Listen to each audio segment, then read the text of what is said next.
Мука, сахар, чай, масло. Продуктовую помощь в преддверии Мархаш оказали нескольким малоимущим семьям Малгобека. Инициатор благотворительной акции – глава региона. В продуктовый набор по поручению Юнусбека Евкурова включили не только продукты первой необходимости, а также овощи, курятину, корзину с фруктами и сладости для детей. В списки попали несколько семей, которые остро нуждаются в помощи. Это в основном многодетные семьи с инвалидами, оставшиеся без кормильца. Цель акции – скрасить это благословенное время для жителей, чтобы в месяц поста они могли проводить полноценный ифтар и сухур.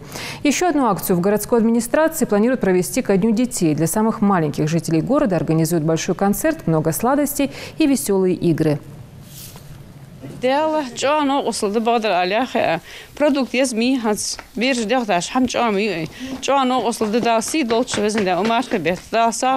Сегодня у нас самая такая приятная, самая такая жизненная такая акция, которая у всех у нас бывает.